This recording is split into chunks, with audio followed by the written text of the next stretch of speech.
tunguranye Real Madrid, Inter, PSG, Newcastle, Juventus, Atletico.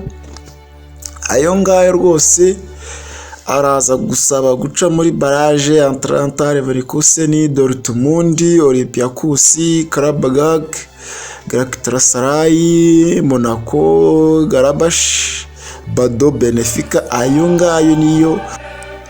Ndagushimiye inshuti mukunzi wa Truman TV, nimba utarakora subscribe umwana warahindutse kabisa. Kora subscribe, nta kintu bisaba, n'ubuntu, it's just gutera inkunga umuntu wawe kugira ngo amakuru benshi azajya kugezaho. Nk'ubu ngubu se ntabwo ukeneye kumenya ukuntu Arsenal yaraye ikubise agakipe Real Madrid bayikora mu jisho bigenda biyicanga. Ni amakuru menshi cyane rwose. Reka ukore subscribe ubundi twiganirire, reka dutangire. Ariko uzi yuko ikipe ya Paris Saint-Germain ariyo kipe yatwaye igikombe muri saison ishize? Ubiri hehe? Barrage, stay touch. Itsinda ibitego 2 ku busa bwa Galatasaray. Liverpool ihana ikipe ikubita itababarira, ikipe yitwa Garabash, ibitego 6 byose ku busa. Mbona rwose Liverpool yari irimo yigize kasha amashokero. Arsenal ikubita itababarira, ikomeza nta gushaka gutakaza umukino n'umwe, ikubita ibitego 3 byose ku bitego 2 bya Kayirata. Atletico Bilbao ikubitwa na Sporting FC ibitego 3-2. Mbibutse ko Sporting yahise nayo ikatisha itike rwose gukomeza mu cyiciro gikurikiyeho. Atletico Madrid ikubitwa ibitego 2 na Badouin kuri kimwe. Barcelona ihana gakipe ikicariye ikubita ibitego 4 byose ku gitego kimwe. Bayern Leverkusen na Villarreal bayikubita ibitego 3 ku busa. Benfica ikubita itababarira, ikubita Real Madrid kipe nayo ikomeje kwandagazwa.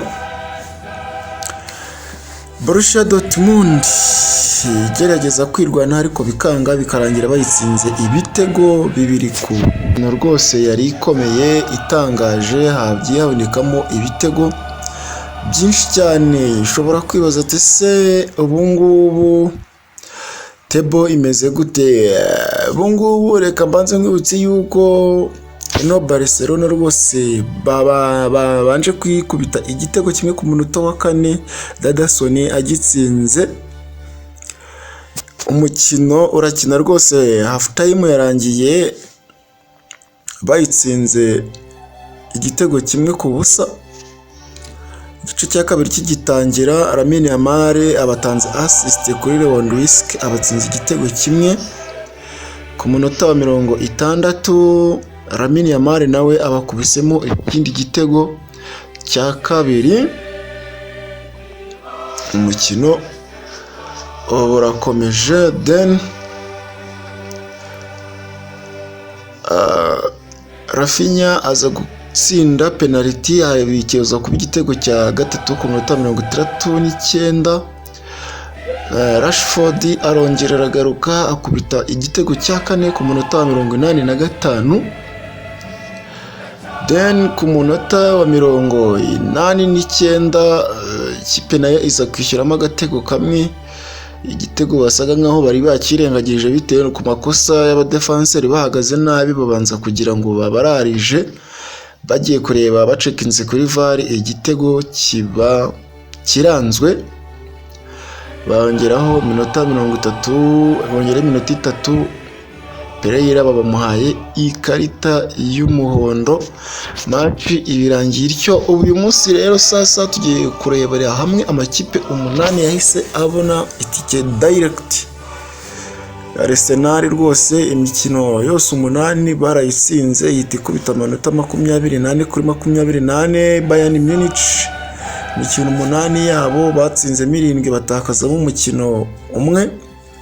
ubu bifite amanota yabo 21 rwose, ikipe ihagaze neza. Liverpool ikipe yo mu Bwongereza itsinda imikino 6 ikatakaza imikino 2 igira amanota 18, mu gihe Tottenham yo yatsinze 5 itakaza 2 inganya 1.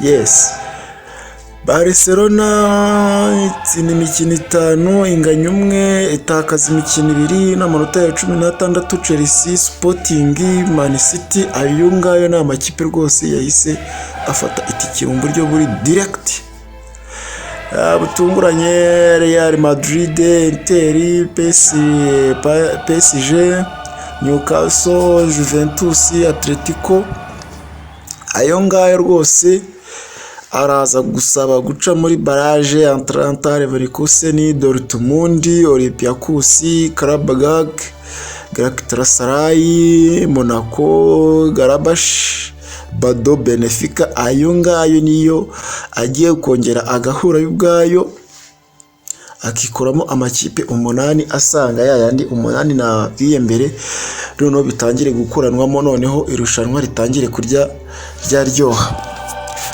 Ndabashimiye rero, twebwe twari tuzindukanye, mu kanya ndaje dukore izindi updates tunasesengurira hamwe turebe ni igiki cyabuze. Ese Arsenal icyiciro gikurikiye irakirenga cyangwa nayo iraza gutakara nk'uko Liverpool byayigendekeye sezo ishize.